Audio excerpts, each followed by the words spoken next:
നമ്മുടെ രാജ്യത്തെ പ്രതിരോധ സംവിധാനം ഇത്രയധികം ശക്തമാകാൻ കാരണം അതിന് കാരണഭൂതനായ ഒരേ ഒരു വ്യക്തി എന്ന് പറയുന്നത് നമ്മുടെ പ്രധാനമന്ത്രി നരേന്ദ്രമോദി തന്നെയാണ്.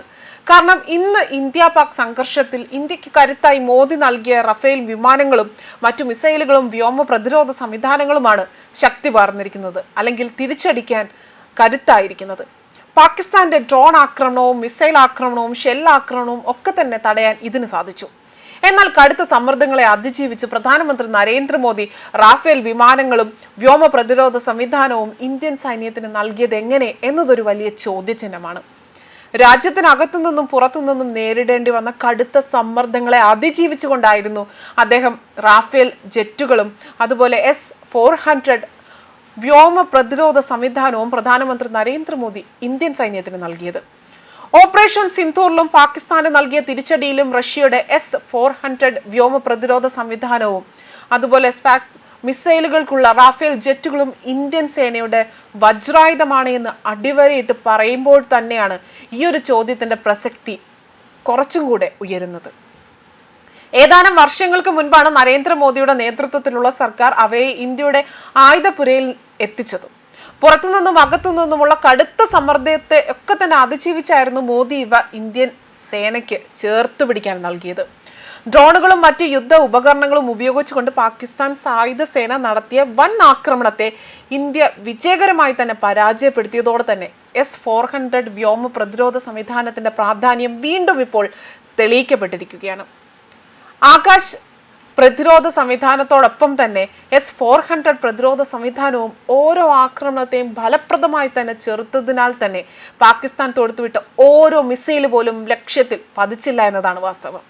ശ്രീനഗർ, ജമ്മു സിറ്റി മുതൽ ജയ്സാൽമർ വരെയുള്ള നിരവധി സ്ഥലങ്ങളിലേക്ക് പാകിസ്ഥാൻ മിസൈലുകൾ തൊടുത്തുവിടുകയായിരുന്നു.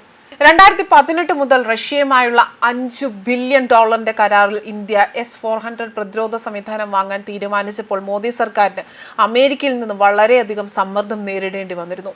റഷ്യയിൽ നിന്ന് S-400 വാങ്ങുന്നതിൽ നിന്ന് ഇന്ത്യയെ നിരുത്സാഹപ്പെടുത്തുകയാണ് അവർ ചെയ്തത് എന്നത് 3 വർഷം മുൻപ് US പരസ്യമായി തന്നെ തുറന്നു പറയുകയും ചെയ്തിട്ടുണ്ട്. ഡൊണാൾഡ് ട്രംപ് ഭരണകൂടവും ജോ ബൈഡൻ ഭരണകൂടവും ഇന്ത്യ S-400 സ്വീകരിക്കുന്നതിനെ എതിർക്കുകയും ചെയ്തിരുന്നു. മുൻ ട്രംപ് ഭരണകൂടം ഉപരോധങ്ങൾ ഏർപ്പെടുത്തുമെന്ന് പോലും ഭീഷണി മുഴക്കിയ സാഹചര്യം വരെ ഇന്ത്യക്ക് ഉണ്ടായിട്ടുണ്ട്. എന്നാൽ ഈ ഭീഷണികളെയെല്ലാം കാറ്റിൽ പറത്തിക്കൊണ്ട് ഈ സമ്മർദ്ദങ്ങളെയെല്ലാം തന്നെ തരണം ചെയ്തുകൊണ്ടായിരുന്നു പ്രധാനമന്ത്രി നരേന്ദ്രമോദി നമ്മുടെ രാജ്യത്തിനു വേണ്ടി S-400 നമുക്ക് വേണ്ടി വാങ്ങിയത്. എന്നാൽ പാകിസ്ഥാനും ചൈനയ്ക്കുമെതിരെ നമ്മുടെ വ്യോമ പ്രതിരോധ സംവിധാനങ്ങൾ ശക്തിപ്പെടുത്തുന്നതിന് S-400 എത്രത്തോളം നിർണായകമായി എന്നത് മോദിയുടെ കീഴിലുള്ള ഇന്ത്യക്ക് അറിയാമായിരുന്നു. S-400 3 സ്ക്വാഡ്രണുകളും വിന്യസിപ്പിച്ചിട്ടുണ്ട്. ഈ വർഷം കൂടുതൽ സ്ക്വാഡ്രണുകൾ എത്തുമെന്നും പ്രതീക്ഷിക്കുന്നതായിട്ടാണ് റിപ്പോർട്ടുകളടക്കം പുറത്തു വന്നിരിക്കുന്നത്. ലോകത്തിലെ ഏറ്റവും വലിയ ദീർഘദൂര വ്യോമ പ്രതിരോധ ആയുധമാണിത്. 600 കിലോമീറ്റർ വരെയുള്ള പരിധിക്കുള്ളിൽ തന്നെ ഒന്നിലധികം വ്യോമ ലക്ഷ്യങ്ങൾ ട്രാക്കുകൾ ചെയ്യുവാനും ഇടപെടുവാനും കഴിവുള്ളതാണിത്. ഇന്ത്യൻ വ്യോമസേനയ്ക്കുള്ളിൽ ഇതിനെ സുദർശന ചക്രം എന്നാണ് വിളിക്കുന്നത്. ഇതിന് യുദ്ധവിമാനങ്ങൾ മുതൽ ബാലിസ്റ്റിക് മിസൈലുകൾ വരെയുള്ള വിവിധ തരം വ്യോമ ഭീഷണികളെ കണ്ടെത്തുവാനും അതുപോലെ ട്രാക്ക് ചെയ്യുവാനും നശിപ്പിക്കുവാനും കഴിയും. അതുപോലെ തന്നെ മോദി നേരിട്ട ആ സമ്മർദ്ദങ്ങൾ എന്തൊക്കെയാണെന്ന് നോക്കാം. 2020 മുതൽ ഇന്ത്യ ഫ്രാൻസിൽ നിന്ന് 36 റഫേൽ യുദ്ധവിമാനങ്ങൾ വാങ്ങി. ഇത് ഇന്ത്യയുടെ വ്യോമശക്തി ഗണ്യമായി തന്നെ വർദ്ധിപ്പിക്കുകയാണ് ചെയ്തിരിക്കുന്നത്. പാകിസ്ഥാന്റെ കൈവശമുള്ള US നിർമ്മിത F-16 യുദ്ധവിമാനങ്ങളെക്കാൾ റഫേൽ ഇന്ത്യക്ക് മുൻതൂക്കം നൽകി. അതിർത്തിയിൽ നിന്നും ഏകദേശം 100 കിലോമീറ്റർ അകലെയുള്ള ബഹൽപൂരിനെ ലക്ഷ്യം വെക്കാൻ ഇന്ത്യ സ്കാൽപ് മിസൈലുകൾ ഘടിപ്പിച്ച റാഫേൽ ജെറ്റുകൾ ഉപയോഗിച്ചതായി പറയപ്പെടുന്നുണ്ട്. ദീർഘദൂര ആക്രമണ ശേഷി കണക്കിലെടുത്തുകൊണ്ട് തന്നെ റാഫേലിന് അതിർത്തി കടക്കേണ്ടി വന്നില്ല.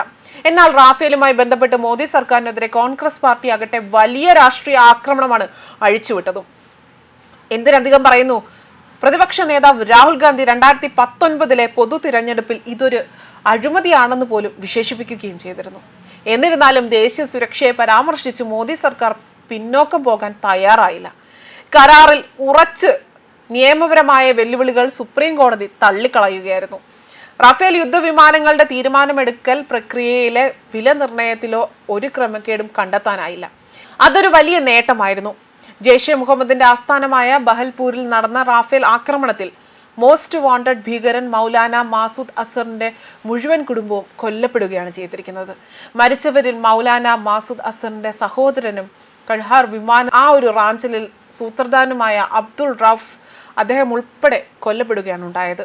ഇതിനെല്ലാം സഹായമായതും നമ്മുടെ ഈ ഒരു പ്രതിരോധ ശക്തി തന്നെയാണ്. ന്യൂസ് ഡെസ്ക് കർമ്മ ന്യൂസ്.